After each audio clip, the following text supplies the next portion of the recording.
Grace Williams saw the blood first, not the bright red kind that makes people scream and run. This blood was dark, almost black, seeping through the white bandage on Mr. Langford's chest like spilled ink spreading across paper. She froze in the doorway of his bedroom, holding fresh towels that suddenly felt too heavy in her hands. Nobody else had noticed. Not the nurse who had changed his bandage that morning. Not his daughter Victoria, who had kissed his forehead before rushing to a business meeting. Not his son Marcus, who had poked his head in to say hello before heading to the gym. But Grace noticed. She always noticed things. That was her job, really. As a maid in the Langford mansion, she was supposed to see everything and say nothing. Polish the gold picture frames until they sparkled. Vacuum the endless carpets so thick your feet sank into them like walking on clouds. Dust the tall ceilings where paintings of old Langford family members stared down with serious faces. The mansion was bigger than any building Grace had ever seen before she started working here 2 years ago. It had 43 rooms. She had counted them all. Some rooms were so fancy they looked like museums, with furniture nobody was allowed to sit on and vases that cost more than a car. But right now, Grace wasn't thinking about fancy rooms or expensive vases. She was thinking about that dark blood. "Mr. Langford?" she said softly, stepping into the room. The old man sat in his leather chair by the window, wearing his navy blue robe. His silver hair was combed neatly, and his reading glasses hung on a chain around his neck. He looked like he always did, powerful, important, like a king in his castle, except his hands were shaking. Grace had noticed that yesterday, too, and the day before. Small shakes, like he was cold even though the room was warm. "Yes, Grace." Mr. Langford's voice was tired. He had just come home from the hospital 3 weeks ago after heart surgery. The doctors had cut open his chest and fixed something inside. They said he would be fine, that he just needed rest. Everyone kept saying he was getting better, but Grace wasn't so sure. "Sir, how are you feeling today?" she asked, setting the towels on his dresser. "Fine, fine." He waved his hand, but Grace saw him wince. A tiny movement, barely there, but she saw it. May I look at your bandage, sir?" Mr. Langford frowned. "The nurse already changed it this morning. It's fine." "I know, sir, but—" Grace hesitated. She was just a maid. What did she know about medical things? The nurse had been to school for years to learn about helping sick people. The doctors were the smartest people in the hospital. But that blood looked wrong. "Please, sir," Grace said. "Just a quick look." Mr. Langford sighed, but he unbuttoned the top of his robe. The white bandage stretched across his chest, and Grace's stomach dropped. The dark stain had grown bigger since this morning. It spread across the bandage like a shadow, and the edges looked wet. "Sir, this doesn't look right," Grace said, trying to keep her voice calm even though her heart was beating fast. "I think we should call the doctor." "Grace, the nurse was just here. She said everything is healing normally." Mr. Langford buttoned his robe back up. "Some bleeding is normal after surgery. Stop worrying." But Grace couldn't stop worrying. She left his room and found Victoria in the hallway. Victoria Langford was 35 years old, always dressed in expensive suits, always talking on her phone about business deals and stock markets. "Miss Victoria," Grace said, "I'm worried about your father's bandage. I think—" "Grace, we have excellent medical care," Victoria interrupted, not looking up from her phone. "The nurse knows what she's doing. Please don't create problems where there aren't any." Grace tried again with Marcus. She found him in the gym, lifting weights. "Mr. Marcus, I really think your father needs—" "Grace, my dad's fine," Marcus said between breaths. "The doctor said he'd be sore for a few weeks. It's normal. Don't worry so much." That word again. Normal. Everyone kept using that word like it was a shield, like saying it over and over would make it true. But Grace had grown up taking care of her grandmother after her own heart surgery. She remembered the careful watching, the daily checks, the way her grandmother's wound had healed slowly but cleanly, pink and dry, not dark and wet. This was not normal. That night, Grace couldn't sleep. She lay in her small room on the 3rd floor of the mansion, staring at the ceiling. She thought about Mr. Langford sitting in his chair, pretending to read his newspaper while his hands shook. She thought about that spreading darkness on his bandage.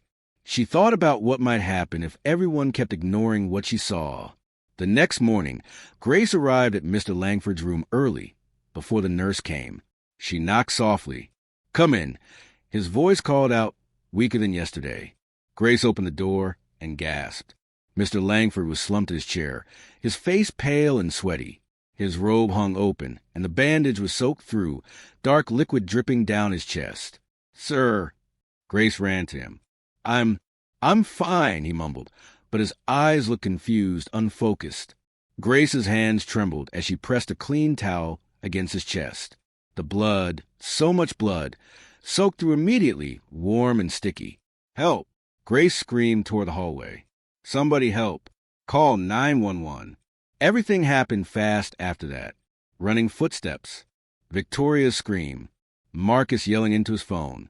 The nurse rushing in, her face going white when she saw the blood. But through it all, Grace kept pressure on the wound, her hand steady even though inside she was terrified. Mr. Langford's eyes found hers.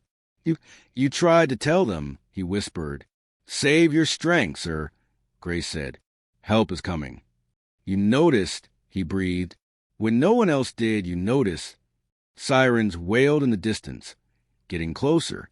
Grace held the towel firm, feeling his heartbeat flutter beneath her hands like a trapped bird.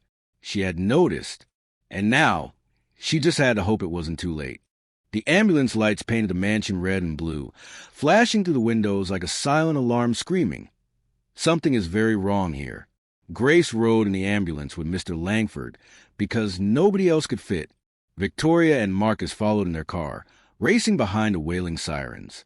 Inside the ambulance, everything smelled like medicine and fear. A paramedic, a young woman with kind eyes, worked quickly, checking Mr. Langford's heartbeat, putting an oxygen mask over his face, hooking him up to machines that beeped and flashed numbers Grace didn't understand. "You did good," the paramedic told Grace. "Keeping pressure on the wound probably saved his life. How did you know what to do?" Grace's hands were still covered in Mr. Langford's blood. She looked down at them, shaking. "My grandmother. I took care of her after her surgery. I remembered." "Well, you're a hero," the paramedic said. But Grace didn't feel like a hero. She felt scared and small and angry. Angry that nobody had listened. At the hospital, doctors rushed Mr. Langford through double doors that swung shut behind him. Grace stood in the bright hallway, still wearing her maid's uniform, still covered in blood. A nurse gave her paper towels to wipe her hands, but the blood had dried, sticky and dark. Victoria and Marcus burst through the entrance, their faces twisted with worry. "Where is he?" Victoria demanded. "Where's my father?" The doctors took him back. Grace said quietly, "They're working on him now." Marcus paced back and forth, running his hands through his hair. "This doesn't make sense." The nurse said everything was fine. The doctor said he was healing. Grace felt something hot rise in her chest, something she usually kept buried deep down where it couldn't cause trouble. "I tried to tell you," she said, her voice stronger than she expected. "I tried to tell everyone. Yesterday, the day before, I saw the blood. I saw his hand shaking. I asked to call the doctor." Victoria turned to stare at her. "Grace, we are professionals. I am a professional." The words burst out before Grace could stop them. "I take care of your father every single day. I see him more than anyone. I change his sheets. I bring him his meals. I watch him try to climb the stairs and stop halfway because he can't breathe. I see him." The hallway went quiet except for the beeping machines and distant voices. Marcus stopped pacing. "Grace, we didn't mean—" "You didn't mean to ignore me," Grace finished. "I know, because I'm just a maid, just the person who cleans up after everyone. My words don't matter as much as the nurse's words, or the doctor's words, or your words." Victoria's face flushed red. "That's not fair, isn't it?" Grace felt tears burning behind her eyes, but she wouldn't let them fall. "Not here. Not now. Your father told me this morning, before everything went bad. He said, You noticed when no one else did. He was right. I noticed. But noticing doesn't matter if nobody listens. Before anyone could respond, a doctor pushed through the double doors. He wore blue scrubs and a tired expression. Family of Edward Langford? Victoria and Marcus rushed forward. Grace hung back, but the doctor's eyes found her. "You're the one who kept pressure on the wound?" he asked. Grace nodded. "Come here, please," the doctor said. "You should hear this, too." Grace stepped forward, feeling Victoria's surprised glance. Mr. Langford had a hemorrhage. Serious bleeding. From his surgical site, the doctor explained. One of his stitches came loose internally, and he was bleeding into his chest cavity. If it had gone untreated for even a few more hours, he would have died. Marcus made a choking sound. Victoria grabbed his arm. "But he's going to be okay?" Victoria whispered, "Yes, we caught it in time, thanks to—" The doctor looked at Grace. "What's your name?" "Grace Williams." Thanks to Grace. She recognized the warning signs and acted quickly. The dark blood, the increased seepage, those were critical indicators that something was seriously wrong. And her quick thinking to apply pressure stopped him from losing too much blood before the paramedics arrived. The doctor's words hung in the air like solid things Grace could almost touch. "Can we see him?" Marcus asked. "He's in recovery now. Give us about 30 minutes. Then you can visit. 2 at a time." The doctor looked at Grace again. "He's been asking for you. Kept saying your name while we worked on him." After the doctor left, silence filled the hallway again. But this silence felt different, heavier, full of unspoken words. "Grace," Victoria said finally, "I'm sorry. I should have listened to you." "We both should have," Marcus added. "You tried to warn us, and we brushed you off." Grace took a deep breath. The anger was fading now, replaced by something else. Tiredness, maybe, or relief. "I just wanted to help," she said softly. "That's all I ever want to do." "You did more than help," Victoria said. "You saved his life." 30 minutes felt like 30 hours. Grace sat in the waiting room between Victoria and Marcus, all three of them silent, all three of them thinking about how close they'd come to losing everything. Finally, a nurse appeared. "You can see him now." 2 visitors. Victoria and Marcus stood up. Then Victoria turned to Grace. "You should go. You should go first." "But I'm not family," Grace protested. "Yes, you are," Marcus said firmly. "Go." Grace followed the nurse down a long hallway, past rooms full of sick people, past machines that hummed and beeped, past the smell of medicine and cleaning products she knew so well. Mr. Langford's room was small and white. He lay in bed, tubes running from his arms, wires connecting him to monitors. But his eyes were open, and when he saw Grace, he smiled. "There she is," he said, his voice raspy but clear. "My guardian angel." Grace approached the bed slowly. "How are you feeling, sir?" "Like I got hit by a truck," he admitted. "But alive. Because of you. I just did what anyone would do." "No." Mr. Langford shook his head. "You did what no one else did. You really looked at me. Not at my money. Not at my business. Not at who I used to be. You saw me, the sick, scared old man I actually am. And you refused to let everyone pretend I was fine." Grace felt the tears she'd been holding back finally spill over. "I was so scared nobody would listen. I was scared I was wrong, that I was being silly." "You weren't wrong," Mr. Langford interrupted. "You were the only one who was right." He reached out his hand, and Grace took it carefully, avoiding the 4 tubes. His grip was weak but warm. "Grace Williams, you gave me back my life. How do I ever repay that?" "You don't have to repay anything, sir." "Oh, but I do," he said, his eyes twinkling despite his weakness. "I definitely do, and I have some ideas. But first, I need to rest. And you need to go home and sleep. That's an order." Grace smiled through her tears. "Yes, sir." As she turned to leave, Mr. Langford called out, "Grace, thank you for noticing, for caring, for refusing to be silent." "You're welcome, sir," Grace whispered. And for the first time in 2 years of working at the Langford mansion, Grace felt like maybe, just maybe, her voice actually mattered. 3 weeks later, Mr. Langford came home from the hospital. This time, everything was different. Grace stood with the other staff members, the cook, the gardener, the driver, and yes, even the nurse, as Mr. Langford's car pulled up the mansion. When he stepped out, moving slowly but steadily, everyone clapped. But his eyes found Grace first. "There's my hero," he said, loud enough for everyone to hear. Grace's cheeks burned hot. She wasn't used to tension like this. For 2 years, she'd been invisible, the quiet woman who cleaned and organized and noticed things nobody else saw. Now, suddenly, everyone was looking at her. Mr. Langford was different too. He moved more carefully now, listening to his body instead of pushing through pain. He took the stairs slowly. He rested when he felt tired. He actually listened when people asked how he was feeling. And he talked to Grace. Really talked to her. Not just good morning or thank you for the fresh towels. Real conversations. "Tell me about your grandmother," he said one afternoon as Grace arranged flowers in his room. "The one who taught you to notice things." Grace smiled, remembering. Her name was Dorothy. "She raised me after my parents died. She was the strongest person I ever knew. When she had her heart surgery, I was only 15. The doctor said she might not make it, but Grandma Dorothy was tough. Like her granddaughter," Mr. Langford said. "I learned everything from her," Grace continued. "How to watch for warning signs.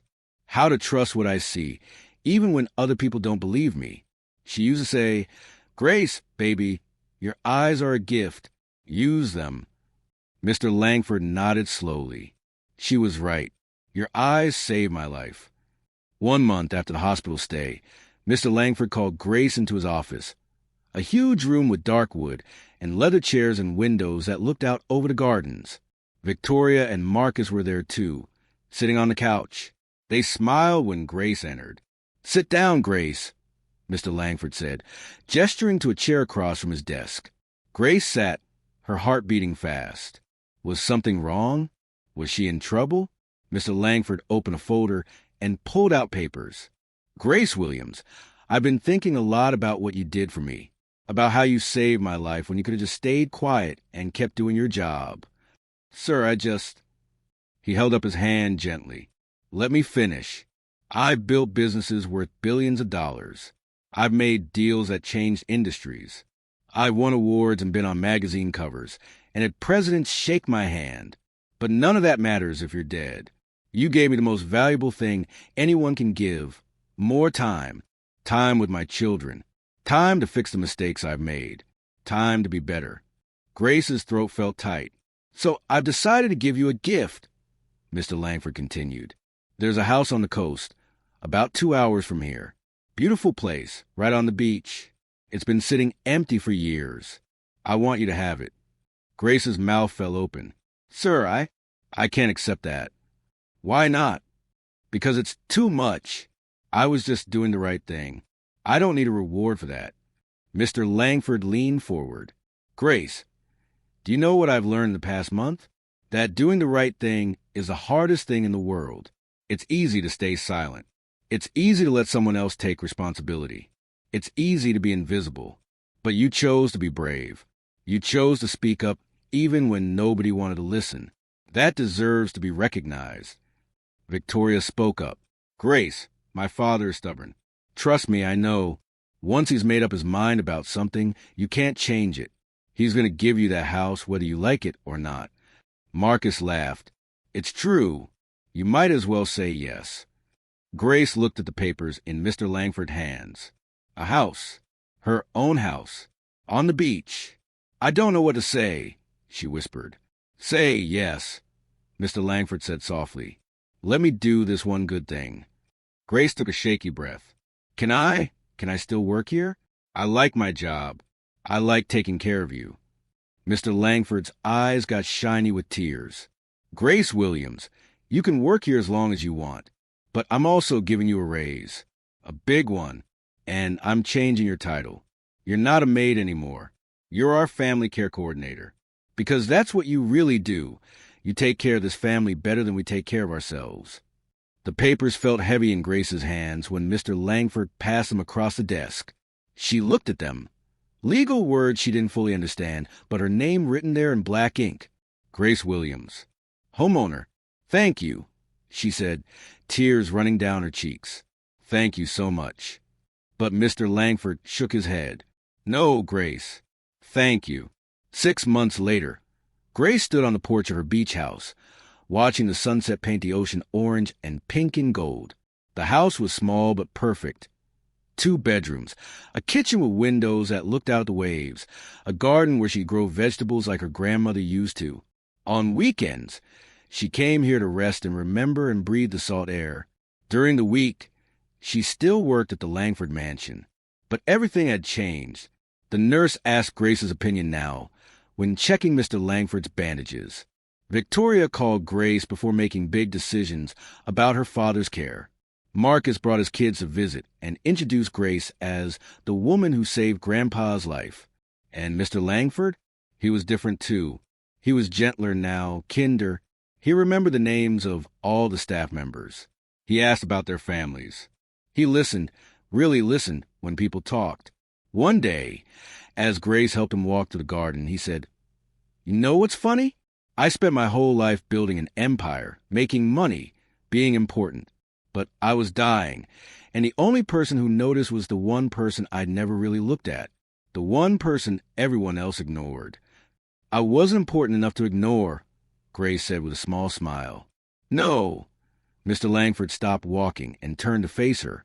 "You were too important to see. We were all so busy looking up at impressive things, money, success, power, that we forgot to look at what really matters.